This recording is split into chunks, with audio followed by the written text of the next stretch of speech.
Comment se manifeste une crise d'angoisse chez le chien? Ça, c'est une question extrêmement importante étant donné que chez l'être humain, bien sûr, vous le savez, ça peut arriver aussi. On en parle tout de suite dans cette vidéo. En attendant, pensez à me mettre un petit like et surtout à échanger avec moi via les commentaires. Bonjour à tous, pour tous ceux qui nous rejoignent et qui n'ont jamais vu mes vidéos. Je suis Camille Génissel, coach comportementaliste, éducateur canin, auteure, conférencière et formatrice.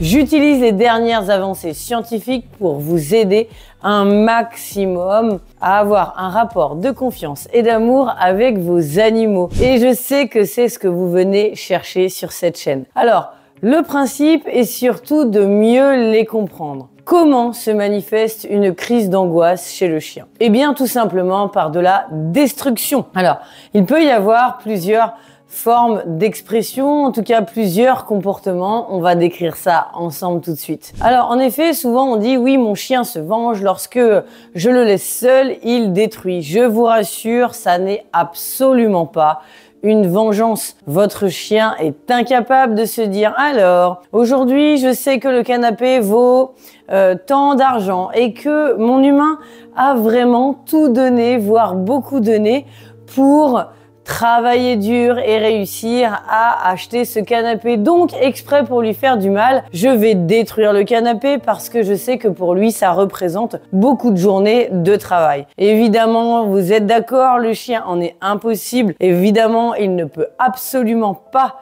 faire cela. Il en est totalement incapable. Et bien sûr, vous le savez, on ne peut pas dire qu'il se venge. Nous, on a cette impression, mais sachez une chose, que ce soit un être humain, un chien, tout le monde a des intentions positives. Vous allez me dire, oui, mais non, c'est faux. Je vous vois venir de là. Alors, tout dépend, mais il y a forcément une intention positive cachée quelque part. Et l'intention positive cachée derrière le comportement de destruction du chien, eh bien, c'est tout simplement que lui-même essaie d'aller mieux. S'il fait cela, c'est qu'il est complètement stressé, voire angoissé. En fait, ça n'est que l'expression de vraiment dire à quel point ils sont pas bien, à quel point il y a un mal-être, ce n'est que l'expression d'un mal-être. Et sachez-le, votre chien n'aura jamais, mais jamais aucune intention négative vis-à-vis de vous. Un chien ne fait pas juste du mal pour faire du mal, bien au contraire.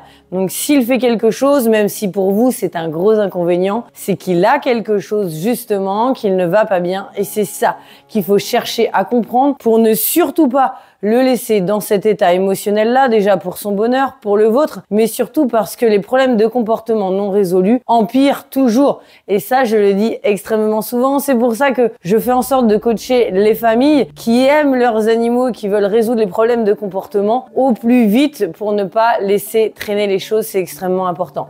Alors, évidemment, votre chien peut aussi manifester son angoisse autrement que par de la destruction. On peut aussi avoir tout simplement un chien qui va se faire des plaies de léchage comme ça en mâchouillant un petit peu surtout ses bras, ses pattes. J'aime bien dire bras puisque c'est comme l'être humain bien sûr.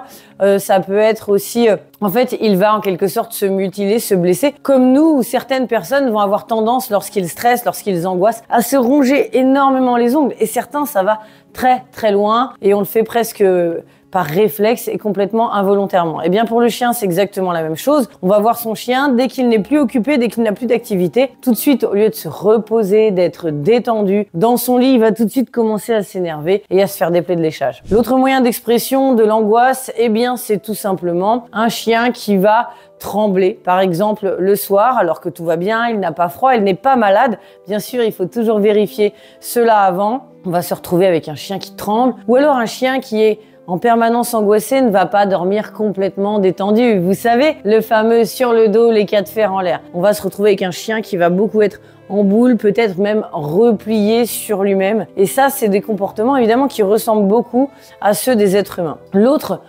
possibilité, en tout cas l'autre manière de s'exprimer au niveau de l'angoisse que peuvent avoir les chiens, eh bien c'est tout simplement la malpropreté. Une malpropreté qui revient par exemple la nuit ou dans certaines circonstances alors qu'ils sont déjà grands adultes et qu'ils ont appris la propreté tout naturellement. Eh bien, ça signifie qu'ils sont extrêmement stressés, angoissés. En tout cas, il y a quelque chose qui ne va pas du tout. Donc, c'est pour ça qu'il faut vraiment toujours résoudre les problèmes de comportement de cette manière, puisque au bout d'un moment, on va se retrouver avec des chiens qui sont de plus en plus angoissés et ce sera de plus en plus difficile de vous apporter des solutions. Donc, notre objectif, eh bien, c'est d'utiliser une méthode, vraiment, c'est celle que je vous apporte, une méthode naturelle et surtout extrêmement puissante qui nous permet de comprendre le chien en quelques minutes, c'est-à-dire que on va savoir pourquoi il a ce problème de comportement et surtout, du coup, on va pouvoir le résoudre. On ne peut pas résoudre un problème de comportement si on ne sait pas pourquoi il est là et qu'est-ce que le chien est en train de nous dire. Pourquoi il est angoissé, qu'est-ce qu'il se passe. Alors, ça peut être assez simple, hein, ça peut être comme nous, on peut être de nature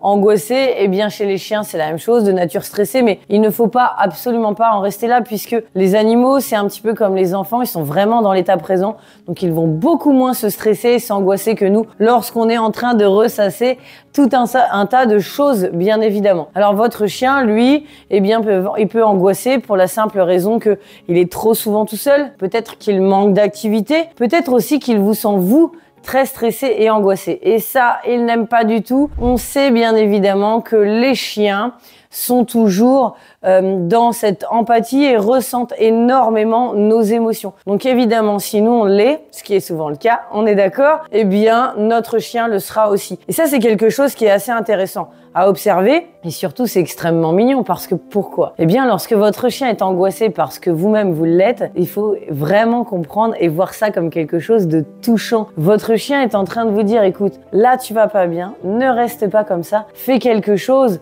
et moi je veux te voir heureux parce que sinon moi aussi je ne suis pas bien. Donc en gros, grâce à lui, vous allez pouvoir vraiment travailler sur vous et peut-être prendre conscience que oui, il y a quelque chose qui ne va pas aussi à votre niveau, au niveau émotionnel, peut-être que vous êtes stressé pour votre vie personnelle, votre vie professionnelle, peu importe, votre chien est là pour vous dire des choses. Donc parfois on a tendance à s'énerver parce que ils détruisent, parce qu'ils font des bêtises au niveau du canapé, parce qu'ils font des bêtises dans la maison, parce qu'ils font des trous dans le jardin. Mais est-ce que au lieu de s'énerver, on pourrait peut-être pas se dire tiens, mon chien est en train de me dire quelque chose d'intéressant, voire même quelque chose de très, si je puis dire, humain, au niveau émotionnel, de très empathique, avec beaucoup d'amour, puisque si votre chien fait cela ou dit cela, c'est que en général, il a beaucoup d'amour pour vous. En tout cas, c'est que le lien entre vous est extrêmement fort. Donc parfois, on s'énerve parce que on en a marre nous aussi et on ne cherche pas forcément à comprendre les choses sur le moment, mais il se peut qu'il y ait